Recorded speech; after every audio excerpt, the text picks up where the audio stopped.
Bonsoir à tous. Pas mal de choses différentes à raconter sur la carrière et la réussite de celui qui est notre French Boss de la semaine. On va aller le rencontrer à San Francisco dans quelques secondes. Mathieu Kohlmeier.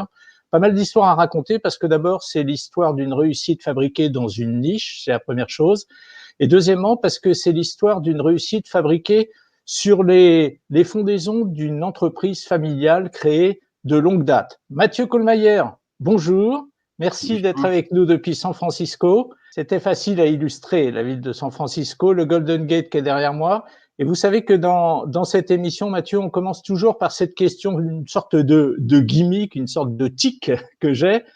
Cette ville de San Francisco, quelle est la part qu'elle a eue dans votre aventure entrepreneuriale et peut-être même au-delà dans la réussite de votre aventure, Mathieu? C'est une part très importante, il faut le dire. Bon, la baie de San Francisco, c'est le pont, c'en est qu'un icône, mais la baie de San Francisco, c'est un endroit très agréable à vivre. Et effectivement, en fait, ce qui s'est passé, c'est quand j'ai monté l'entreprise en 2002-2003, les 2 premières années étaient très difficiles, évidemment. On perd de l'argent, on négocie des trucs difficiles. Il y a toujours des moments où c'est up and down, et des moments où on a l'impression que le nombre de fois j'étais avec ma copine qui est devenue ma femme, le nombre de fois je lui ai dit bon écoute on fait les bagages, on se casse, ça va pas marcher cette histoire. Mais en fait je louais une maison qui avait une vue sur toute la baie de San Francisco et le temps est plutôt favorable ici. Et je vais dire un truc, quand je rentrais d'une journée bien difficile, je regardais cette vue, j'étais là, ça vaut quand même le coup de s'accrocher parce que c'est quand même un endroit très joli. Donc ça a clairement été un élément moteur en fait. Finalement, quand on a envie de vivre dans un endroit et quand on y est bien, en fait, ça donne du courage à l'ouvrage. Voilà. Donc, on va rentrer dans le détail de... Pardon Mathieu, excusez-moi, je vous ai coupé. Non, pas de problème. On va rentrer dans le détail. Donc, je disais en préambule que votre réussite, vous l'avez construite sur une niche.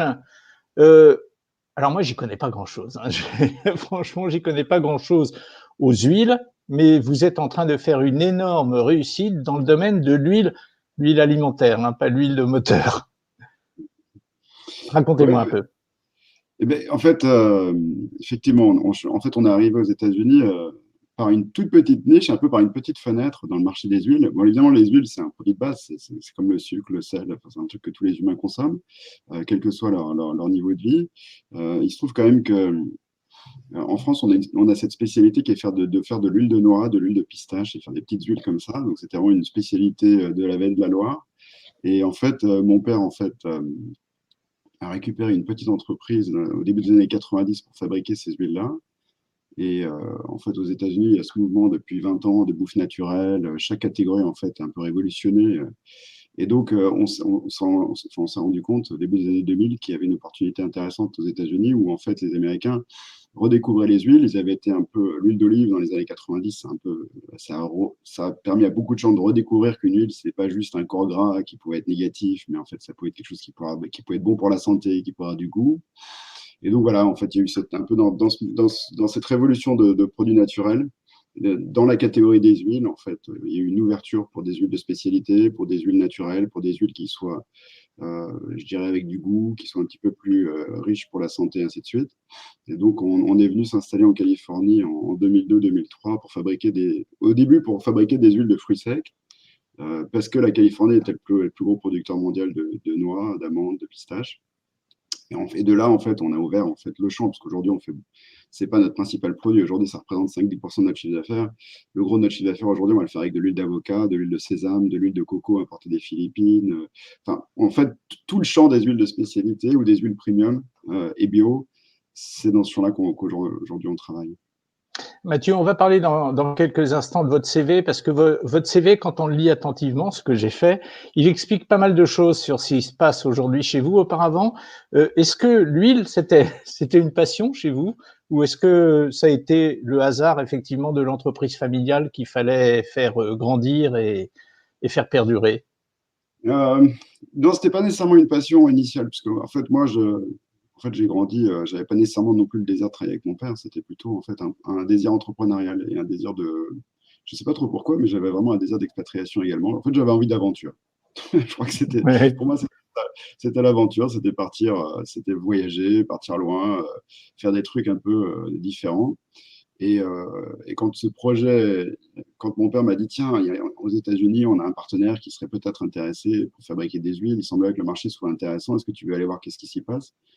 Moi, à ce moment-là, je me tâtais dans la high-tech à faire, c'était le boom du e-commerce et ainsi de suite. Donc, je me disais, est-ce que je ne vais pas me lancer là-dedans?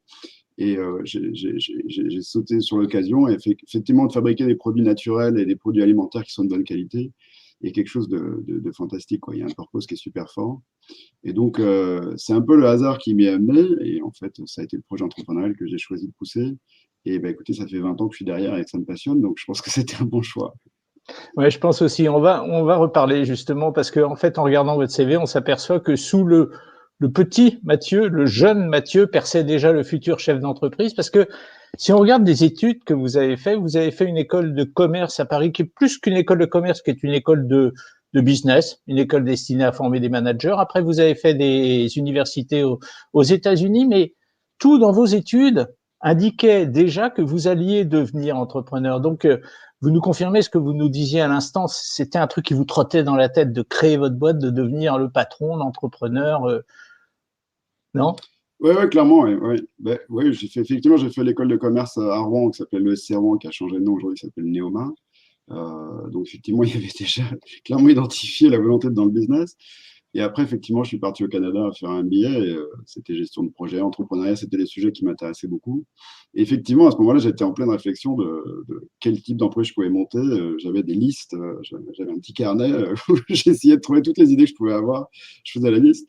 C'était, voilà, donc c'est toujours été effectivement un driver. En fait, pour moi, j'avais cette fascination de dire, OK, comment on fait apparaître quelque chose de rien, quoi. Vous savez, dans la vie, il y a des choses qui existent, qui sont là, on a l'impression qu'elles font partie de notre quotidien, et on se dit qu'on ne pourrait pas vivre sans.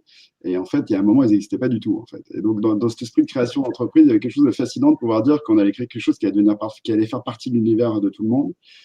Et donc, c'est la chose qui me fascinait initialement, effectivement. Aujourd'hui, j'ai pas mal évolué, et en fait, bon, ce succès, il me permet aujourd'hui de regarder les choses un peu différemment. Et c'est de dire, OK, comment cette société, comment cette entreprise qu'on a montée, elle peut être une entreprise citoyenne? Comment cette entreprise, elle peut être une entreprise vertueuse? Et en fait, un petit peu d'utiliser ce pouvoir qu'on a aujourd'hui en tant que marque avec ces distributions très larges pour le mettre au service d'une cause qui soit positive, en fait. Bon, ça a toujours été un peu le cas, en fait, c'était derrière, puisqu'en fait, on faisait des produits qui étaient bons pour la santé depuis le début et des produits qui étaient riches en goût et tout ça. Mais aujourd'hui, disons qu'on a plus de moyens et on devient de plus en plus une boîte à mission, en fait, que juste une entreprise qui fait que des produits gastronomiques, en fait. Ouais, vous avez plus de moyens, mais il y a aussi l'air du temps qui est en train de plus en plus s'acheminer vers ce genre de considération. Et, et vous y êtes sensible à cette ère du temps ou est-ce que c'était quelque chose que vous aviez en vous déjà? Non, ça a toujours été en moi. En fait, l'alternative que j'ai souvent considérée, c'était d'aller travailler en fait dans les non-profits et partir plutôt sur des projets caritatifs. Donc, il y a toujours eu un peu Pardonnez-moi, mais c'est raté. C'est raté, les non-profit. Ah ouais, je On sais va en pas. parler tout à l'heure. Aujourd'hui, on a 150 salariés, c'est 150 familles qui vivent de ça. Donc, en fait, quand même, on joue un rôle quand même assez fort. Donc, en C'est fait, un terrible échec. C'est un terrible échec par rapport à vos désirs de non-profit. non, pas du tout. Là, justement, là, le succès de la Tour Angèle fait qu'on vient de créer la fondation La Tour Angèle, donc qui nous permet de redistribuer une partie de nos profits. Et donc, je pense justement au travers en fait de cette action, je pense que j'ai un pouvoir d'influence sur la société qui est important en fait. Donc, au regard de ça, en fait, si je me pose la question aujourd'hui, c'est quoi je peux faire avec ma vie qui peut avoir le plus d'impact pour la société? Je pense que continuer à entreprendre et continuer à entreprendre pour amener des solutions en fait au problème de société, pour améliorer la nutrition des gens et ainsi de suite. Je pense que c'est des choses qui peuvent être très, très positives. Donc, c'est pas complètement incohérent. Il y a un petit peu de cohérence quand même. Mathieu, la Tour Angèle, ça existe depuis 2003. Je vais vous demander donc de vous projeter 17 ans en arrière. Quel âge avez-vous? Vous êtes très jeune, vous faites très jeune, donc vous devez l'être. Aujourd'hui, j'ai 41 ans, donc je ne sais pas si je suis si jeune que ça, mais effectivement, C'est quand pas, j'ai monté la Tour Angèle, j'avais 23 ans, ouais, j'étais tout jeune. Ouais. En fait, j'ai écrit le business plan de la Tour Angèle alors que je n'avais pas fini mes études, donc ouais, j'avais c'est ça. encore 21, 22 ans. Euh, Ouais. donc c'était une Alors, aventure. rappelez-vous, Mathieu, justement, quand vous aviez 21, 22 ans, que vous écriviez le business plan, 23 ans, la création de la société, rappelez-vous, à ce moment-là, vous étiez animé par quoi? De l'euphorie, de la crainte de l'avenir? Quel était le moteur du tout jeune Mathieu à cette époque-là?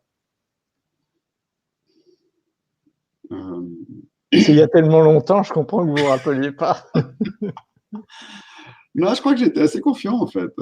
Assez confiant. Enfin, j'étais évidemment inquiet parce que je pense que, enfin, on manque de confiance en soi à cet âge-là, nécessairement, et en particulier, bon, on est tout jeune. Donc, j'avais tendance à mettre un costume et à m'habiller bien pour essayer un petit peu quand même de Bah oui. remonter l'image que je pouvais avoir au regard des autres.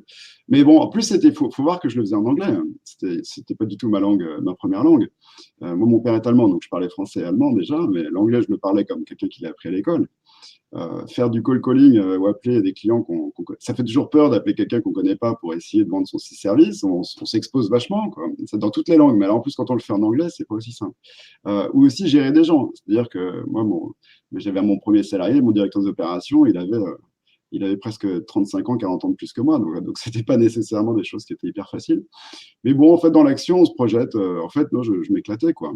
Euh, Après, au fond, j'ai levé de l'argent auprès de deux opérateurs. Un, c'était Mitsubishi. Donc là-dessus, j'étais assez. C'était froid, enfin, au sens où c'est un truc capitalistique.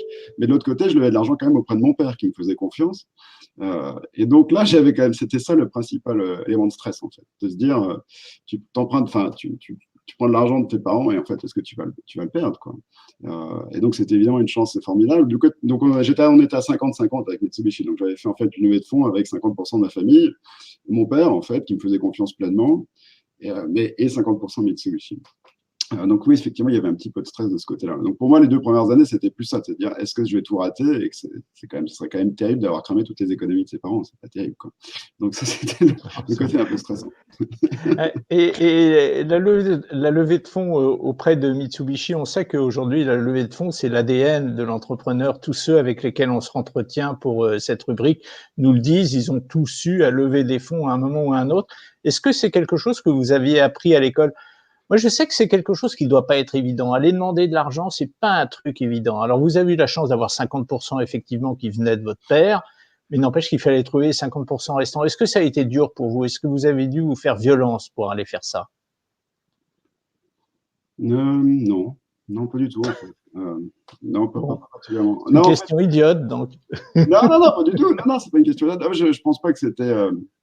Enfin, je sais pas, quand on croit à un projet, finalement, on le vend, quoi. Et après, c'était un cheminement qu'on a fait ensemble. C'est-à-dire que enfin, il faut revenir en 2002, hein. En 2002, dans la bouffe, dans l'alimentaire, en fait, il n'y avait pas non plus autant de fonds d'investissement qu'on a aujourd'hui, quoi. C'est-à-dire qu'aujourd'hui, effectivement, on voit plein de petites entreprises dans le secteur agro qui lèvent des sommes importantes, quoi. Il y a plein de fonds d'investissement qui travaillent. Il y a 20 ans, ce n'était pas du tout le cas, hein. Et c'était déjà le cas, évidemment, dans la high-tech, mais ce n'était pas le cas dans la bouffe encore. Donc, ce n'était pas du tout aussi commun. Je n'avais pas du tout le choix. Aujourd'hui, si je veux lever de l'argent, je fais le tour des popotes, je trouve 15 fonds d'investissement que je peux aller pitcher avec dans le même modèle qu'on a aujourd'hui dans la high-tech, quoi. À l'époque, ce n'était pas le cas. En tout cas, moi, j'en avais pas conscience, je ne connaissais même pas le secteur, quoi. Donc, nous, c'est vraiment un projet qui était plus traditionnel, hein. On avait un partenaire industriel qu'on connaissait, on avait fait un cheminement ensemble de réflexion, de se dire est-ce qu'on écrit un business plan ensemble. Et donc, c'était un chemin qui se faisait, qui s'est fait progressivement, en fait. À savoir, on a fait une étude de marché ensemble, j'ai présenté les résultats. Enfin, c'était une réflexion stratégique qui a été menée en partenariat. Donc, c'est pas moi qui suis arrivé cold calling. Hey, les gars, est-ce que je peux lever de l'argent comme ça? C'était un petit peu plus structuré. Donc, c'est pour ça que ça rendait la chose moins impressionnante, parce qu'en fait, c'était très collaboratif. D'ailleurs, c'est ça qui nous a permis d'avoir une joint venture qui a duré presque 15 ans. Donc, fort de ça, on était bien structuré. On était avec des gens qui étaient très sérieux et des vrais businessmen qui voyaient sur le long terme aussi, quoi.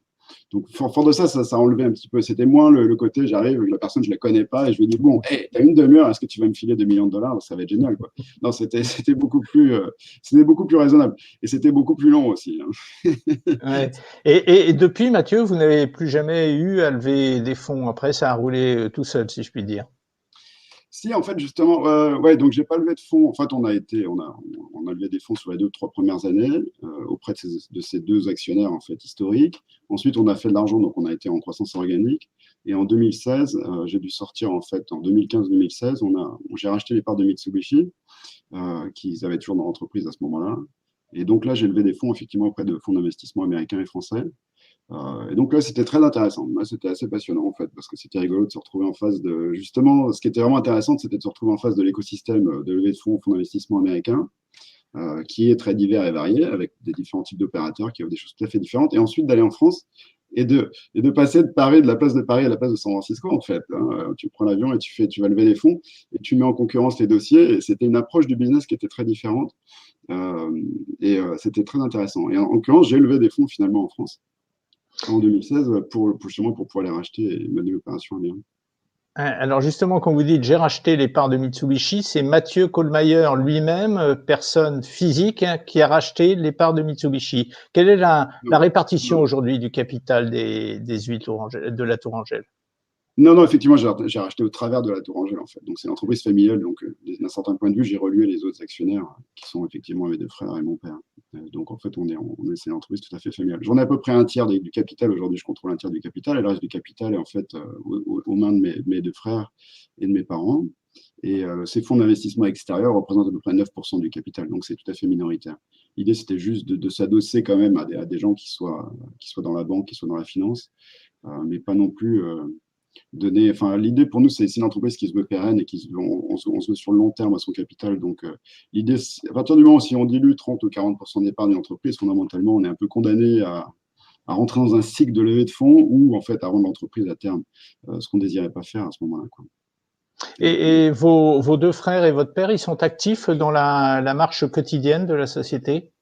Oui, alors mon père reste président en fait de l'entreprise au sens où en fait il est retraité, mais disons qu'il reste comme une sorte de super consultant ou quelqu'un qui suit l'activité parce que bon, il a toujours été au cœur de l'activité. Moi, j'ai un partenariat avec lui qui est très fort. On a travaillé pendant très longtemps ensemble, donc dès que j'ai une question difficile, je vais prendre le téléphone et l'appeler.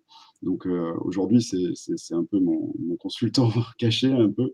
Bon, c'est un peu moins le cas que ça a été l'été il y a un certain temps, mais donc j'apprécie toujours de l'appeler pour avoir son point de vue parce que même s'il est un peu éloigné de l'activité, il reste toujours avec un point de vue qui est très très très très riche. Mon frère Maxime, mon plus jeune frère, travaille dans l'entreprise. Effectivement, il gère la partie française du business. Et ça fait depuis 2006 qu'on travaille ensemble maintenant. Donc, c'est l'entreprise familiale, absolument. Mathieu, c'est super quand même d'avoir réussi à conserver, apparemment vous avez avec votre père une relation très très proche, quasi quotidienne, même s'il y a un océan qui vous sépare. C'est super d'avoir réussi, au travers du business, à préserver ce lien familial et ce lien de père à fils. Est-ce que vous vous rendez compte de ça? C'est quelque chose de pas fréquent chez les entrepreneurs de votre trempe. Écoutez, je sais pas trop, mais j'en ai absolument conscience. Ouais. C'est en fait, ça a été quelque chose d'assez incroyable en fait, parce que mon père en fait, j'avais 23 et 24 ans quand j'ai monté cette entreprise. Lui en fait, il avait prouvé lui-même ce qu'il avait besoin de prouver dans les affaires. Il avait atteint un niveau de confort financier qui était satisfaisant pour lui. Il ne cherchait pas à faire des trucs de. Enfin, ouais, l'idée, c'était pas de rentrer dans un excès où on n'est jamais satisfait avec toujours plus. Un peu le truc que la plupart des. Bon, c'est assez courant quand même. Le yacht, il faut que ça soit plus grand, la voiture plus chère. Des trucs qui, en fait, sont un peu insensés et qui n'amènent pas plus de bonheur que ça. Donc, lui, en fait, arrivé à 55, 60 ans, il aurait bien pu prendre sa retraite finalement et dire, OK, moi, j'ai pas besoin de plus. Mais le fait que moi je monte ce truc-là, lui, c'était une passion, il en était ravi, et donc c'était vraiment mon coach au début. Donc là, on s'appelle une fois par semaine, mais à l'époque, on s'appelait tous les jours, en fait. Tous les matins, moi je l'appelais à 8 heures, avec le décalage horaire, et je lui disais ce que j'étais en train de faire. Et pour lui, c'était vraiment un moment qui était super fort. Et après, voilà, au fur et à mesure, je suis parti, ouais, j'ai roulé ma bosse tout seul, quoi. Mais effectivement, ça a été une complicité extrêmement forte. Et enfin, moi, j'en suis très reconnaissant. Et aussi, je me rends bien compte enfin, il faut une certaine humilité aussi pour laisser de la place comme ça à son fils de prendre le champ. Donc, ouais, j'en ai tout à fait conscience. Ouais, moi, je trouve ça génial, Mathieu. Il y a une autre chose que je trouve géniale dans ce que j'ai lu sur vous, c'est que vous êtes implanté maintenant aux États-Unis, à San Francisco, mais vous essayez de tout faire à la française, dans la fabrication. J'ai lu, par exemple, que le matériel que vous utilisiez pour fabriquer vos huiles, il venait de France. Vous essayez de faire de la création française aux États-Unis. Est-ce que c'est ça que ça veut dire? En fait, Planter un drapeau français quelque part dans la baie de San Francisco, d'une certaine manière. Oui, enfin, le savoir-faire initial, c'est un savoir-faire français. Donc, effectivement, les équipements sont venus de France et il y a eu un transfert de savoir-faire. La Californie et la France sont très proches. Hein. Vous savez, ces deux territoires, en fait, moi j'habite à Berkeley, c'est un territoire qui est très francophile et qui partage beaucoup des mêmes valeurs. Alors, évidemment, l'organisation de la société, l'aspect fédéral, l'aspect pionnier. Enfin, les États-Unis, c'est très différent de la France. Et souvent, les gens vont essayer de comparer ces deux territoires, ces deux modèles. Mais c'est un peu une comparaison qui est vaine parce qu'en fait, c'est des environnements qui sont tellement différents qu'on ne peut pas vraiment les mettre en perspective. Enfin, les comparer. Enfin, on peut toujours les comparer, mais en fait, ils sont très différents. Le fait est que il y a une passion pour la nourriture et pour l'alimentaire qui ici est très fort. Alors, il y a une très belle agriculture également, comme en France. Alors évidemment, l'histoire est différente, la structure de la société et même la propriété des terres est tout à fait différente. La taille des projets d'exploitation est bien plus grande en Californie qu'elle l'est en France. Mais donc, on retrouve pas mal de choses en commun. Donc, après, est-ce que j'essaye d'être le porte-drapeau de la France? Je ne sais pas, mais je pense qu'au travers des valeurs, probablement, c'est-à-dire des valeurs sociales, des valeurs solidaires, enfin, voilà, et je pense que dans notre modèle français d'égalité, fraternité, toutes ces choses-là, c'est des valeurs que on voit moi je le vois dans tous les entrepreneurs français, pas que dans l'alimentaire, mais aussi dans la tech. En fait, on vient avec quand même une notion de social et de rôle social qui est peut-être un peu plus développée, ou en tout cas qui prend une perspective un peu différente. Donc, ouais, il y a quand même un petit peu de la République, hein. Moi, j'ai fait des écoles publiques en France, tout ça. Voilà. C'est un peu ce que je voulais dire. Mathieu, la Tourangelle a dégagé son premier bénéfice aux États-Unis 2 ans après sa création. Et elle a dégagé son premier bénéfice quand votre produit est entré dans les grandes surfaces. Se faire référencer par des grandes surfaces, déjà en France, c'est quelque chose qui n'est pas simple. Comment vous avez fait pour vous faire référencer en grande surface aux États-Unis, vous, petit Français, qui aviez une société qui existait depuis 2 ans? J'ai fait des salons, mais j'ai fait du cold calling et enfin, quand la porte elle est fermée, tu passes par la fenêtre, quoi. Enfin, il faut juste faire tout sur Terre pour être devant les yeux de l'acheteur, quoi. Donc, ça, c'est bon, c'est le principe du commercial. Donc, effectivement, c'est ce que j'ai fait. Et il faut essayer de se mettre en avant. Donc, concrètement, le premier grand meeting que j'ai eu, c'était effectivement au travers d'un salon où j'ai rencontré en fait un acheteur clé et il est passé sur le stand et il a vu que c'était intéressant. Ensuite, j'ai beaucoup utilisé ce qu'on appelle le guérilla marketing, où en fait, j'ai fait énormément de relations presse. Et donc, Le on est entré. guérilla marketing? Ouais, c'est-à-dire que tu n'as pas d'argent et tu fais du bruit, en fait. Tu fais du Ouais, bruit. ouais, c'est ça, ouais. Donc, D'accord. aujourd'hui, avec les social media, c'est plus facile, mais à l'époque, en 2003, il n'y avait pas les social media, donc c'était un peu différent. Mais fondamentalement, c'est dans le journal, quoi. Donc, à l'époque, j'ai réussi comme ça à rentrer dans 2000 Safeway, c'était un article de journal, en fait.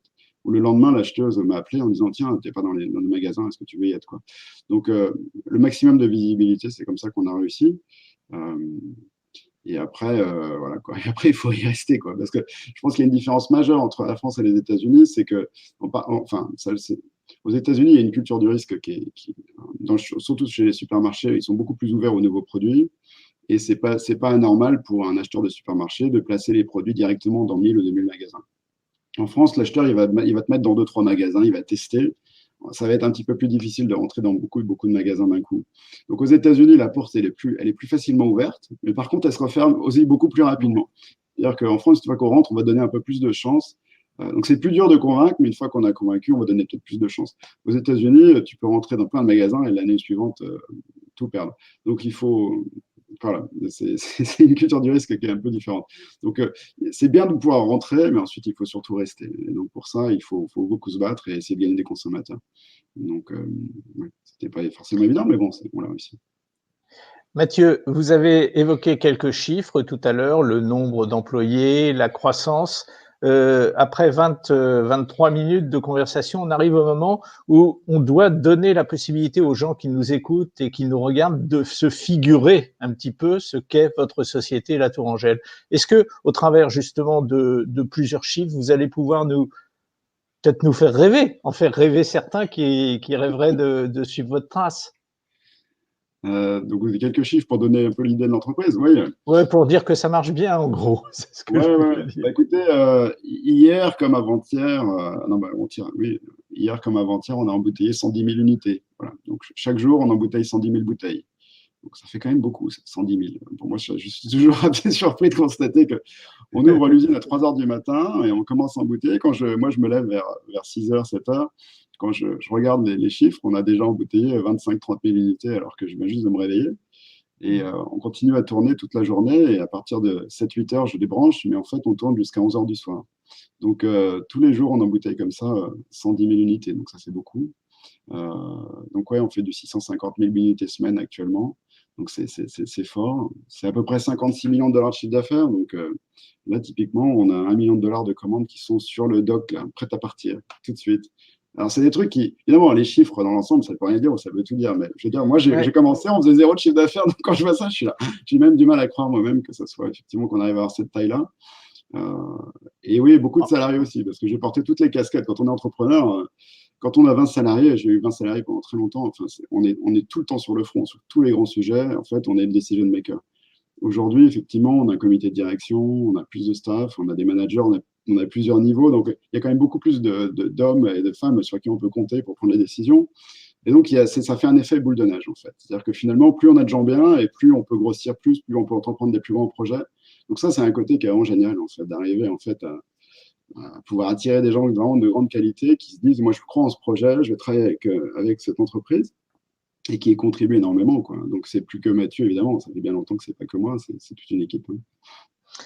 Il y a un chiffre qui parle bien aux gens, Mathieu, et vous l'avez pas cité, ce chiffre, c'est celui de la croissance annuelle. Il parle plus que le chiffre du chiffre d'affaires lui-même. La croissance annuelle, quelle est-elle? Écoutez, sur le 3e trimestre, là, on est à plus 30% par rapport à l'année dernière. Trimestre à trimestre. Hein, À trimestre à trimestre. Voilà. Bon. Donc, oui, c'est ça. Donc, c'est pas mal, effectivement, d'avoir, au bout de 18 ans, d'arriver encore à faire plus 30% de croissance. Donc, c'est ça l'effet boule de neige que je citais, en fait. Finalement, on arrive toujours à trouver d'autres relais de croissance. Donc, ça se fait par palier. Et le premier jour, moi, j'ai embauché un DRH, j'ai eu l'impression que c'était une révolution. Et aujourd'hui, j'en ai 3 personnes dans le site et je me dis que je pourrais pas faire sans. Mais, donc, ouais, c'est comme ça que ça monte, quoi. Et donc, il y a ces phases où on a l'impression, oh là là, qu'est-ce que c'est génial d'avoir quelqu'un. Donc là, on est en train d'embaucher, par exemple, j'embauche un COO, ce que j'ai jamais eu. Et je suis sûr que ça va être un changement fantastique. Et au bout d'un an, je ferai, mais comment je faisais sans? C'est pas possible, quoi. Mais tout ça, c'est parce que c'est la taille de l'entreprise, la taille du business, c'est la complexité du business qui évolue et qui demande, en fait, à faire évoluer ça. Donc, ouais, il y a le jeu de coût fixe, ouais, c'est vraiment par palier, en fait. Donc, Mathieu, ça fait… Pardon, allez-y, excusez-moi. Non, je disais juste, effectivement, donc, quand tu regardes ta rentabilité, nécessairement, la courbe de rentabilité, elle a tendance à varier un peu parce que tu as tes coûts fixes qui augmentent toujours par étape, quoi. Mais c'est vrai que moi, j'ai souvent des gens qui me l'ont dit, et c'est presque plus dur de gérer une petite entreprise qu'une plus grande entreprise, parce qu'en fait, on est vachement plus exposé, quoi. Et donc, c'est quand même plus agréable d'avoir une équipe sur qui compter, quoi. Mathieu, ça fait 29 minutes et 10 secondes qu'on parle ensemble. Je voudrais terminer avec une question sur l'homme. Est-ce que, au cours de ces années, par rapport à l'idée que vous faisiez de la création de votre entreprise, est-ce que vous vous êtes surpris vous-même dans le bon sens? Est-ce que votre réussite vous surprend?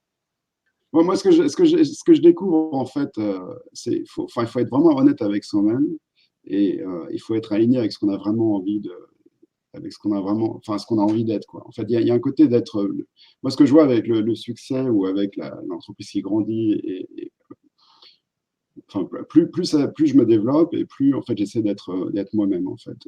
Ce que je disais, par exemple, vous me demandez tout à l'heure, à 22, 23 ans, comment on était. Ok, j'avais moins confiance en moi et j'allais peut-être essayer d'agir plus comme les gens pensaient que je devrais agir et pas nécessairement comme j'avais nécessairement envie d'agir. Donc, je pense que plus je vieillis, en fait, et plus j'essaie d'être aligné avec ce que j'ai vraiment envie de faire. Et en fait, plus on fait ça, et plus on a du succès. Donc, il y a une sorte de cercle vertueux, en fait, à être. Faut pas avoir peur de qui on est vraiment, quoi. Donc, ça serait peut-être la phrase. C'est une super chute. C'est une super chute, Mathieu. Et je pense que effectivement, au-delà de votre réussite, c'est votre victoire. Et après, ce sera à ceux qui vont vous regarder d'en juger. Mais votre victoire, c'est surtout, c'est l'impression que j'ai eue pendant cette demi-heure qu'on a passée ensemble, c'est surtout d'être resté vous-même. Euh, vous êtes un môme quand on vous regarde. Vous êtes un môme et vous êtes resté un môme. Ok. Ah, mais je pense je vais essayer de cultiver ça. Je dis ça gentiment, hein, bien sûr. Oui, bien sûr. En tout cas, Mathieu, c'est super, votre réussite. On a eu plaisir à vous entendre la raconter. Merci d'avoir été avec nous pendant cette demi-heure. Et je vais même pas vous souhaiter bonne chance. Est-ce qu'il peut vous arriver quelque chose dans la vie de votre entreprise? Est-ce que… Ah ouais, bah, il peut toujours arriver des choses. Ouais. C'est ça, tout ce qui monte peut descendre. Donc, oui, il peut y arriver des choses. Mais bon, après, je pense que j'essaie de prévoir quand même des plans de contingence. Donc, j'espère que ça devrait le faire. Bon, bah, comme ça, je peux vous souhaiter bonne chance. Alors, Mathieu, vous m'ouvrez ma chute et je vous souhaite bonne chance pour la suite. Et merci d'avoir été avec nous. C'était un bon moment, c'était sympa. Merci, Bon, bah, Mathieu. merci beaucoup. Ouais, merci beaucoup. À Au bientôt. revoir. Au revoir. Au revoir.